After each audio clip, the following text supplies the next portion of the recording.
En otras noticias, el presidente Andrés Manuel López Obrador, empresarios y sindicatos acuerdan outsourcing con 100% de prestaciones y más utilidades. El presidente Andrés Manuel López Obrador informó en su cuenta de Twitter que llegó a un acuerdo con los dirigentes sindicales y empresariales para los temas de subcontratación y el reparto de utilidades. Y cito, hoy se logró un importante acuerdo entre dirigentes sindicales, empresariales y gobierno en materia de subcontratación y reparto de utilidades en beneficio de todos. López Obrador, como usted sabe, desató a finales del año pasado un enfrentamiento con los empresarios al anunciar su intención de suprimir la subcontratación u outsourcing al considerarla un abuso, pero finalmente se acordó regularla en lugar de prohibirla. Su gobierno considera que la subcontratación es abusiva para los derechos de los trabajadores, mientras que los empresarios lo consideran una herramienta necesaria para su funcionamiento. En más noticias, fíjese nada más, Billy Álvarez es acusado de desvíos por excolaboradores. Solicitan a la Fiscalía General de la República criterio de oportunidad, como usted escuchaba el análisis de Daniel Marmolejo y el profesor Jesús López Almejo la pasada hora. Dos excolaboradores del expresidente de la cooperativa Cruz Azul, Guillermo Billy Álvarez, lo acusan de ser el autor intelectual de una serie de delitos financieros efectuados a través de empresas fantasma. El ex asesor jurídico de Álvarez Cuevas, Ángel Martín Junquera Sepúlveda, y el exdirector jurídico de la cooperativa, Miguel Eduardo Borrell Rodríguez, le acusan de ser el autor intelectual de extorsiones, sobornos y desvíos millonarios de recursos. En más noticias, migrantes de México rompen otro récord. Las remesas crecen 20.9% en el segundo bimestre de 2021. El Banco de México informó que México recibió 6.471 millones de dólares entre enero y febrero pasados, un aumento del 20.9% respecto a los 5.352.9 millones de dólares del mismo periodo del año anterior. En los primeros 2 meses de 2021, la remesa promedio individual fue de 347 dólares, superior a los 322 dólares del mismo periodo de 2020, y el número de operaciones pasó de 16.64 a 18.65 millones, la mayoría de ellas transferencias electrónicas. Bueno, pues estamos viendo precisamente la información, más información para ustedes. El presidente Andrés Manuel López Obrador, por si no se enteró, por si no vio la mañanera, dijo en la conferencia matutina, ya que regresó a la conferencia matutina, aunque con ciertas limitaciones impuestas por las autoridades electorales, que a los conservadores les molestan las transformaciones, además de que los calificó de hipócritas. En el marco del inicio de la veda electoral afirmó que sí puede decir cómo son los conservadores. El conservadurismo, lo cito, no tiene partido visible, es un pensamiento como ha existido siempre, cada vez que hay cambio, cada vez que hay transformaciones. En todos lados son muy autoritarios y fachos. Por lo general, el conservadurismo es facho, dijo el presidente Andrés Manuel López Obrador. Ándele pues. Déjeme ver si ya tenemos a nuestra siguiente invitada para continuar con el debate precisamente acerca del inicio de estas campañas que nos llevarán precisamente a el 6 de junio de este año, a las elecciones que son importantísimas. En unos minutos vamos con Andrea Chávez, quien estará con nosotros aquí en Sin Censura. Pero antes, esta nota también es importante y se me quedó en el tintero.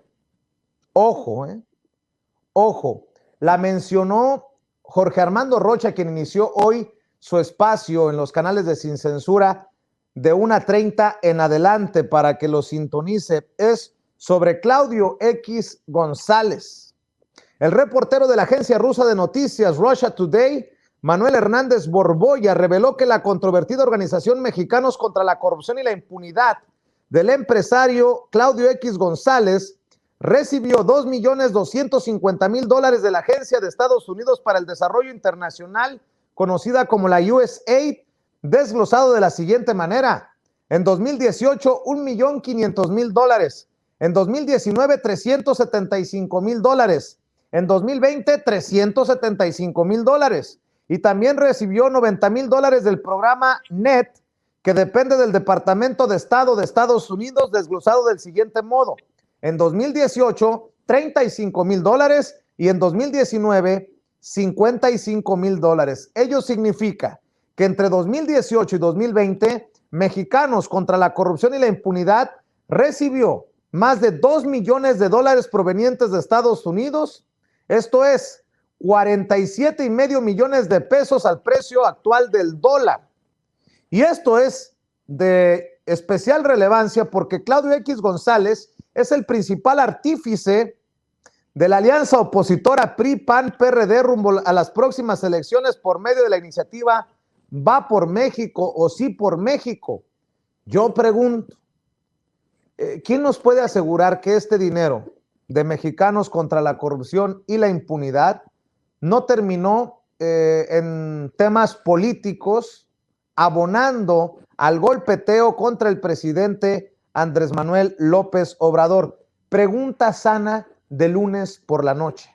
Se lo dejo de tarea. Más de $2 millones precisamente para Claudio X González, bueno, para su organización Mexicanos contra la Corrupción y la Impunidad.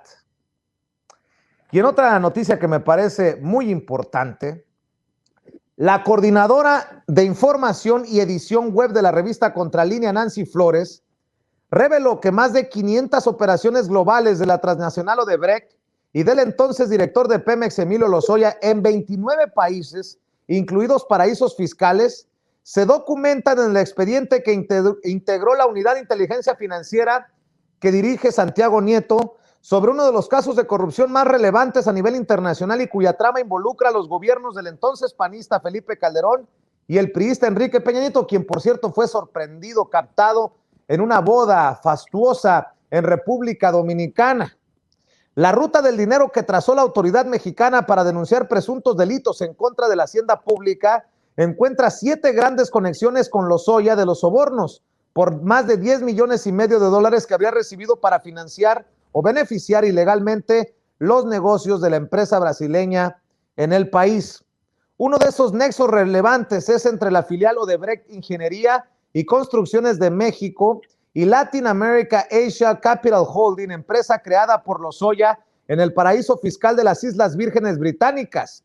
La Unidad de Inteligencia Financiera documentó varios envíos triangulados de recursos entre 2011 y 2012 por $1,224,000 euros, 45,000 francos suizos y $60,000.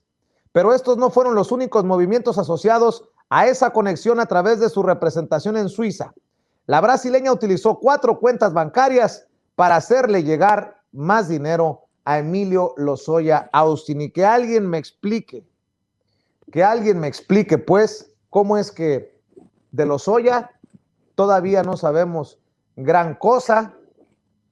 ¿Y usted cree que Emilio Lozoya actuó solito? Yo no me trago el cuento.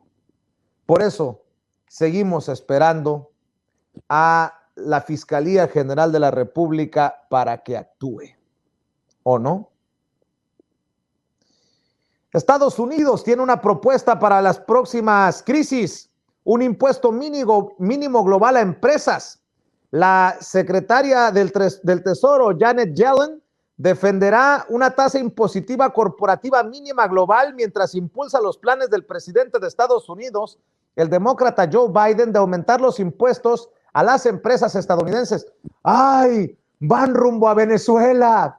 Diosito, Estados Unidos se va a convertir en la Venezuela del norte, porque México va a ser la Venezuela del norte, Estados Unidos sería la Venezuela del norte. El dictador Biden le quiere poner más impuestos a las empresas estadounidenses para salir de la crisis. Los comentarios de la secretaria nótese mi sarcasmo, obviamente. Los comentarios de la secretaria del Tesoro, Janet Yellen, son parte de un esfuerzo para evitar que las empresas busquen ubicaciones con impuestos más bajos, ya que la administración busca impuestos más altos a las empresas estadounidenses para ayudar a pagar un programa de infraestructura de $2.25 billones con B de burro de dólares. De las noticias que estoy siguiendo para ustedes, sin pelos en la lengua, sin censura.